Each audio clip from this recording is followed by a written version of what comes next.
존재의 의미를 묻는 방법, 존재와 시간. 하이데거의 철학적 화두는 두말할 것 없이 존재와 시간이다. 아래에서 우리는 이 두 화두를 중심으로 하이데거 사상의 핵심을 살펴보기로 한다. 시대와 민족에 따라 각기 다르게 주어지고 있는 존재 시각을 하이데거는 존재 사건이라고 했다. 이렇게 시간 속에서 그때마다 인간에게 주어진 존재 사건을 다루는 것이 하이데거의 존재와 시간이다.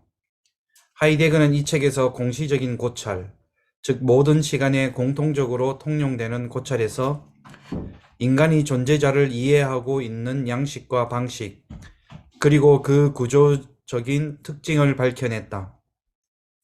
더욱이 여태까지 인간을 이성적 동물이라고 규정한 서양 철학은 이러한 인간만의 독특한 존재 이해의 특징을 간과할 수밖에 없음을 지적했다. 인간만이 있음과 없음을 구별할 수 있다. 인간은 이러한 있음과 없음을 구별할 수 있는 자리이다. 다시 말해 인간은 존재 사건이 일어나고 있는 현장이다. 이 점을 부각시키기 위해 하이데거는 인간을 현존재, 거기 있음, 독일어는 다자인이라고 하는데 그것은 존재의 거기에라는, 즉 존재가 나타나는 바로 그 자리라는 말이다. 이제부터 우리는 인간을 존재의 부름에 응답하는 존재의 목동으로 보아야 한다는 것이다. 하이데거는 인간의 독특함이 이제까지 잘못 이해되고 있었음을 지적한다. 즉 이성적 동물, 하느님의 모상이라는 생물학적 존재와 신학적인 존재로 인간을 이해했다는 것이다. 그러나 인간을 왜 생물학적 관점이나 신학적 관점에서 보아야 하는가에 대해서는 아무런 해명이 없음을 하이데거는 알았다.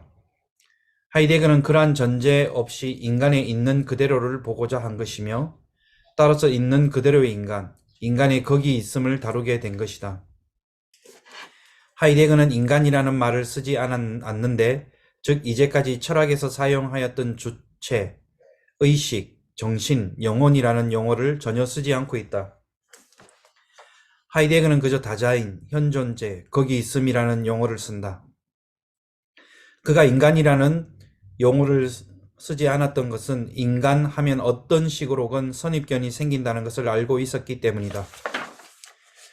하이데거는 인간의 독특함이란 존재와 무를 식별할 수 있는 안목, 존재가 거기에 나타나는 그 자리라고 하면서 존재와 관련시키고 있다.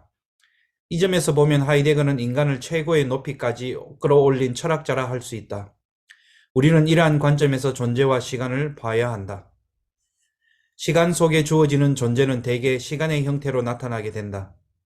서양 철학에서 존재를 지속적으로 그 자리에 있음, 현존함으로 파악한 것, 변화와의 와중에 변화하지 않는 실체로 파악하는 것, 절대 정신으로 파악한 것, 같은 것에 늘 되돌아옴으로 파악한 것은 결국 시간의 형태로 파악된 존재의 의미인 것이다. 통상 우리는 존재하는 것을 구분할 때 시간적인 것, 무시간적인 것, 비시간적인 것, 초시간적인 것 등으로 나누고 고찰한다. 이렇게 존재 속에 어김없이 시간이 끼어들고 있는데 그 이유는 무엇일까? 존재와 시간은 어떤 사이라서 그렇게 붙어 다니는 것인가? 지금까지의 철학에서 존재는 이념 혹은 이데아로 간주하여 존재란 변화하는 시간적 현실에 변하지도 않는 것 정도로 생각해왔다. 이렇게 보면 존재와 시간은 사실 어울리지 않는 개념이다. 이제까지 시간이란 존재와 합치시킬 수 없는 것이다. 존재는 영원한 것, 이념적인 것, 보편적인 것, 그래서 변화하지 않는 것이었다. 그런데 존재와 시간에서 하이데거는 존재는 시대마다 시간 속에 각기 다르게 주어지며 더욱이 존재는 유한하다고 말하고 있다. 한마디로 하이데거는 우리가 자명하다고 알고 있던 존재와 시간의 관계를 새롭게 규명해야 할 필요를 역설하고 있는 것이다. 존재와 시간이 뗄 수 없는 연관 속에 붙어 다니는 까닭은 존재가 나타나는 출현의 현장인 인간 현존재가 시간적인 존재이기 때문이다. 여기에 하이데거의 획기적인 인간 이해가 깔려 있다. 과거에 서양 철학에서 존재라고 할 때 어떤 현상과 본질이라는 개념으로 파악을 했던 것으로 보여요. 본질적인 것은 변하지 않는 것, 영원한 것, 무시간적인 것, 이런 개념을 가지고 이 존재를 파악을 했는데, 하이데거는 이걸 달리 지금 보려고 하고 있는 거죠. 그래서 하이데거 얘기는 그 부분 제가 다시 한번 보면은, 과거의 서구적인 개념으로 볼 때는 존재는 영원한 것, 이념적인 것, 보편적인 것, 그래서 변화하지 않는 것이었다. 그런데 존재와 시간에서 하이데거는 존재는 시대마다 시간 속에 각기 다르게 주어지며 더욱이 존재는 유한하다고 말하고 있다. 한마디로 하이데거는 우리가 자명하다고 알고 있던 존재와 시간의 관계를 새롭게 규명해야 할 필요를 역설하고 있는 것이다. 이 대목은 존재와 시간을 굉장히 큰 주제죠. 그 큰 주제를 우선 열어가는 과정에서 나오는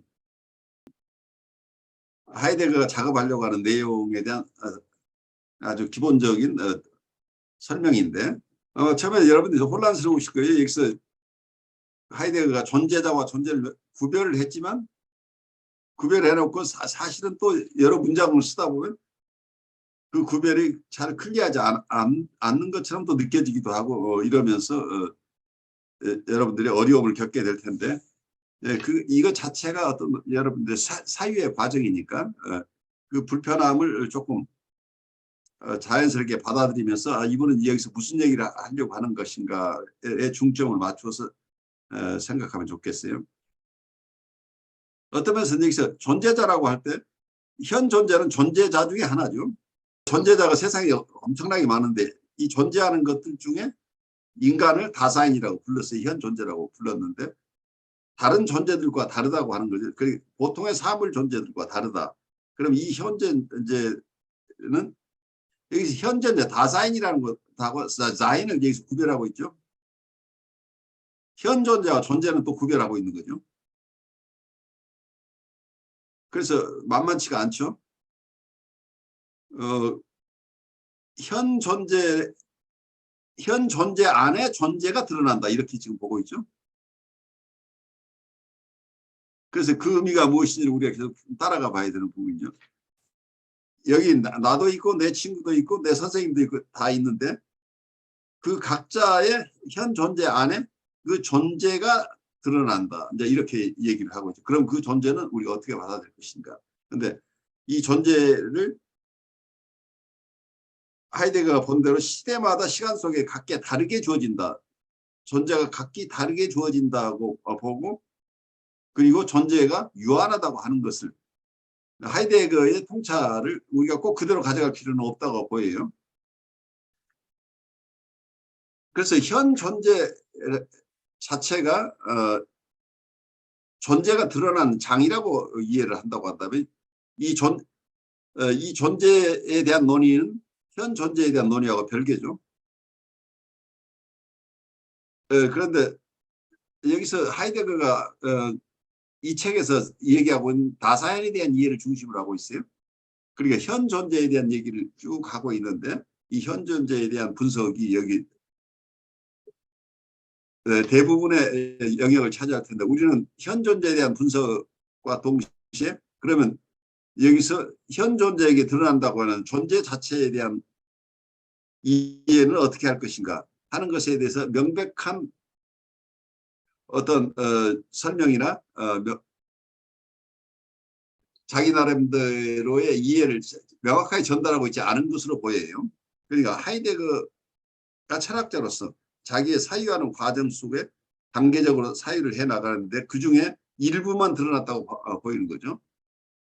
현 존재, 그러니까 이 세계 속에 던져서 일상을 사는 우리를 이해하는 어떤 철학으로서는 굉장히 훌륭한데, 그러면 이 현 존재 안에 드러난다고 하는 이 존재에 대한 설명은 어떻게 할 것인가에 대한 해답은 우리가 각자 추구해야 될 부분으로 저는 느껴요. 지금 여기까지 명료하게 이분은 설명하고 있지 않다고 보여요. 이 백그라운드를 우리가 좀 설명할 필요가 있는데, 하이데거를 이해하는 분마다 각각 다른 것 같아요. 하이데거를 무신론적 실존주의자라고 이렇게 분류하는 분들이 꽤 있어 보이는데, 저는 그렇게 느껴지지는 않아요. 하이데거가 어떤 유신론적인 입장에서 무슨 설명을 해낸 것은 아니지만, 원래 이분은 신학 공부를 하고 싶었던 분이에요. 이분이 교회의 재정 지원을 받았고, 그리고 예수회의 수련생으로 들어갔다가 거기에 적응하지 못하고 바로 그만두시고, 그 다음에는 아마 대학에서 또 신학을 또 2년 정도 공부를 하셨던 분 같아요. 그러니까 예수의 영성을 조금 접하다가 신학 일반에 대한 공부를 하셨는데, 나중에 이분이 철학으로 바뀐 거죠. 그래서 어떤 면에서는 이분의 사유 속에서는, 철학적인 사유 속의 밑바닥에는 이분이 익숙한 신학적인 부분이 철학의 형태로 뭐라고 할까요? 조금 변모한 형태로 드러난 부분들이 꽤 있을 것이다 라고 보여요. 이분의 철학 속에는 신학이 밑바닥에 깔려 있을 가능성이 있는데, 이걸 일반적으로는 이분을 무신론자라고 보는데, 꼭 무신론자라고 무슨 단언할 수 있는 것은 아닌 것 같고, 이분이 이 존재와 시간을 쓰고 나서 그 책으로 끝날 게 아니고 나중에 2권을 출간하기로 본인이 출간을 계획을 가지고 있었는데, 결국 이 존재와 시간의 제2권을 출간하지 못했어요. 그래서 다른 연구를 많이 하셨지만, 이 가장 유명한 이 책 존재와 시간의 2권을 출간하지 못한 것은 이분 스스로가 자기 나름대로 1편에서 생각했던 구상대로 다사인에 대한 설명 이후에 존재에 대한 설명을 충분하게 잘 해내기가 어려웠지 않나 싶어요. 그래서 그 부분, 존재 자체에 대한, 비잉 자체에 대한 이분의 생각을 우리가 추론해 볼 수 있지만, 이분이 이 비잉 자체, 존재 자체에 어떤 면에서 이 본질에 대한 얘기, 이 본질은 그런 존재 자체는 무엇이냐 라고 하는 것을 어떤 면에서 아까 다사인이라는 이제 우리가 우리 존재를 만들어 간다고 하는 부분에서 어떤 다사인 측면에서 설명을 하고 있지만, 그런데 우리가 만들어 간다고 우리 존재 자체는 무엇을 기준으로 해서 볼 것인가? 내가 생각하는, 쉽지가 않아요. 내가 나를 빌드업해간, 내가 계속 나를 선택해 나간다고 할 때, 나는 어떤 존재를 선택한다고 할 때, 나는 어떤 존재가 되고 싶어하는 내가 이상적으로 생각하는 그 존재라고 하는 것은 어떤 가치 기준에 포함되는 것이다. 이 가치 기준, 어떤 것이 가치 있고 어떤 것이 성스러운 것인가, 어떤 귀한 것인가 하는 이러한 가치 기준이라고 한다면, 무엇이 참다운 비인가 라는 개념하고 결국 통할 수밖에 없지 않나 싶어요. 그런데 이 부분에 대한 연구까지는 이 책을 공부하면서 하이데거가 제공하고 있지 않다고 느껴져요. 그런데 이 부분은 굉장히 중요한 부분이라고 보여요. 어떤 가치 기준을 상실하고 우리가 나를 어떤 방식으로 만들어간다는 측면만 보게 된다면, 내가 선택하는 것이 최고라고 우겨버릴 수는 있지만, 이게 참으로 내가 성스럽다고 생각하기 참으로 성스러운 것인지, 아니면 내가 귀하다고 생각하는, 내가 믿고 있는 나는 이런 존재라고 하는 이 존재가 참으로 합당한 존재인지, 이를 식별해낼 기준은 무엇이냐고 하는 측면에서 실존주의자들은 실존주의의 특징은 어떤 교리나 교의나 어떤 과학적인 지식이나 이걸 다 받아들이지 않고 내 존재를 내가 선택하는 것은 어떤 기준도 없는 상태에서, 가이드라인이 없는 상태에서 우리가 결정하는 것이다라는 쪽에서 실존주의라고 얘기를 하는 거죠. 익시스텐셜리즘 자체가 이미 기준이 있어서가 아니라 하는 거죠. 그래서 이 실존주의 개념을 끝까지 밀고 간다고 한다면 가치 기준이 없는 상태의 실존만이 나오기 때문에 이게 잘못하면 여기에서 이게 가치 기준이 없는 상태니까 어떤 사람은 유신론을 선택하고 어떤 사람은 무신론을 선택하는데 극단적인 상대주의에 빠져버릴 가능성이 있다. 극단적인 상대주의에 빠지면 어떤 것도 이 세상에 가치 있는 것이 따로 있는 것이 없다는 얘기가 되죠. 왜 가치 중립적인 상태가 일어나 버릴 가능성이 있기 때문에 실존주의를 실존주의 문자 그대로 소화한다고 한다면 위험할 수 있다. 저한테는 느껴져요. 어떤 가치 시스템과 병존하는 실존주의가 있지 않다고 한다면 이 실존주의 자체 이 철학은 굉장히 위험할 수도 있다는 거예요. 각자가 선택하는데 선택하는 기준이 없는 상태로 선택하는 것이 이게 진정한 실존이라고 우기는 것 자체가 나는 무리라고 본다. 가치 선택 기준을 다 버려두어야만 이게 실존주의라고 얘기를 해버린다면 그래서 실존주의자들이 어느 하나의 학파로서 이해하기가 굉장히 힘들어요. 왜냐하면 이전에 있었던 분들의 의견을 그대로 따라간다면 실존적인 결정이 아니잖아요. 그래서 각자 나름대로 다른 사람과 다른 얘기를 하는 이런 그런 선택들을 하고 자기만의 고유한 선택이라고 하는 것 속에서는 어떤 보편적인 것, 보편적으로 인정될 수 있는 가치 기준이나 선택 기준 같은 것을 찾아내기 힘들다는 것 때문에 이것이 실존주의의 본질이라고 하지만 실존주의의 최대 약점일 수도 있다고 보여요. 실존주의에 대한 얘기를 여러분과 하기 위해서 저도 스트럭을 하고 있는데 제가 느끼는 걸 좀 나눠서 여러분들 어떻게 느끼시는지 각자 얘기를 좀 나눠보죠. 우리가 공부해가는 과정이니까 우리가 솔직하게 우리 안에 일어나는 생각들을 나누면서 우리가 하이데거를 좀 더 공부해가면 좀 더 깊은 것들을 이해하게 되겠지만 지금 상태에서는 이런 생각을 우리가 한다. 이렇게 단순하게 생각하시면서 자유현상을 하면서 이 공부를 해나가면 도움이 되지 않을까 싶어요. 왜냐하면 우리가 이미 고정적인 생각이 들어가 버리면 우리가 실존적인 사유를 할 수가 없어요.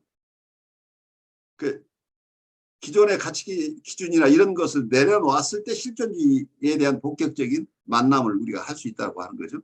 그래서 하이데거가 이렇게 얘기했지만 나는 하이데거 이 친구도 마음에 안 들어. 내 생각은 또 다르다는 생각을 우리가 하는 것 자체가 이 학풍에 맞는 것이지 하이데거를 무시하는 게 아니에요.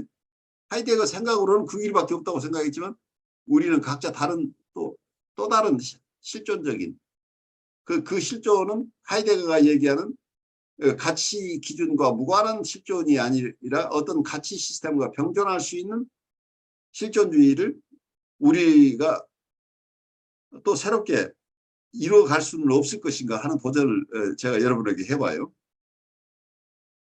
뭐 저는 처음 와갖고 이게 이제 하이데거가 독일에서도 독일 사람들이 하이데거 책은 언제 독일어로 번역됩니까? 그런 얘기가 나올 정도로 좀 난해하다고 이렇게 얘기를 해갖고 우리가 선입견이 하이데거는 그냥 뭐 다 그냥 어렵다. 그냥 보편적으로 어렵다. 이제 그렇게 생각을 해서 아마 좀 이렇게 생각이 좀 굳어지지 않았나. 그런 생각이 들더라고요. 그러니까는 아까 그 책 내용을 보니까 이제 서구에서 생각을 하는 게 이제 형이상학적으로 이제 생각을 하다 보니까 이제 뭐 영원하다. 뭐 그게 이제 뭐 이념적이고 보편적인 어떤 그런 존재론적 얘기를 이렇게 해왔잖아요, 여태까지. 거기에 이제 하이데거가 획기적인 게 이제 시간 개념을 들어와서 이제 얘기를 하다 보니까 우리가 그동안에 이거 생각하지 않았던 그런 존재론적 그런 문제들을 얘기를 하는 것 같아요. 저희도 이제 조직신학을 배울 때 보면은 이제 뭐 신존재 증명 이렇게 하면은 이제 우주론적 증명, 뭐 목적론적 증명. 사실은 이게 좀 그것도 이렇게 이 하이데거에 비추어 보면은 좀 이렇게 증명하기가 좀 이렇게 그것도 이렇게 쉽지는 않죠. 저는 이제 오늘 이렇게 그 교수님 말씀하는 거 들으면서 그런 생각이 들더라고요. 그 알렌 바디우의 그 존재와 사건에서 보면은 이 존재는 또 이 주체는 사건이 만났을 때, 사건이 생겼을 때 주체가 드러난다. 네. 이렇게 얘기를 하는 거 봐서 존재와 시간이라는 것은 내 존재가 지금 현재로서 뭐 전번에 제가 한번 들어봤거든요. 수업한 네. 거를. 근데 이제 손 안에 있음. 네. 그러니까 어떤 것이 고장 났을 때 그것을 보게 되잖아요. 그렇죠. 예, 그전에는 그냥 지나가다가 아마 그런 것들이 그 존재의 진리가 되지 않을까. 그때 딱 존재가 느껴졌을 때 그런 존재의 진리.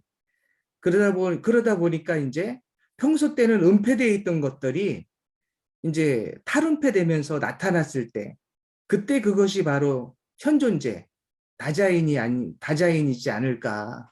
뭐 하이데거를 이렇게 뭐 한마디로 일축해서 얘기할 수 있는 부분은 아니지만 제가 느끼는 하이데거의 존재로는 좀 그런 식으로 다가왔어요. 네. 그래갖고 존재자의 존재. 존재자를 통해서 존재가 드러난다. 이런 개념을 굉장히 뛰어난 탑견이에요. 그러니까 존재자와 존재를 구별하고 있어서 그걸 어디까지 우리가 소화해내느냐 별개의 문제고 이걸 개념적으로 구별해냈다고 하는 것은 다른 사람들이 생각하지 못한 굉장히 중요한 통찰인 거죠. 논리적으로 분리해서 일단 생각할 수 있는 틀을 만들었다고 하는 거예요. 두 분이 서로 모르는 사이인가요? 아니, 저기 화상으로는 된 것 같아요. 네. 만나는 건 처음. 그래서 각자가 서로 안다고 네, 얘기할 네. 수도 없고 모른다고 얘기할 수도 없는 이런 애매한 상태에 여러분들이 각자 동영상을 통해서 만나니까 그런 현상이 일어나요. 목소리는 익숙합니다. 목소리. 그러시죠? 네. 주로 많이 수업에 들어오셨던 것 같아요. 네, 오랫동안 ICC 공부해 오신 라이프 코치세요. 그러니까 우리 두 분이 본인 소개를 잠깐 하고 우리 또 수업하죠. 네, 안녕하세요. 반갑습니다. 저는 충북 단양에서 목회하는 박만영 목사라고 합니다. 반갑습니다.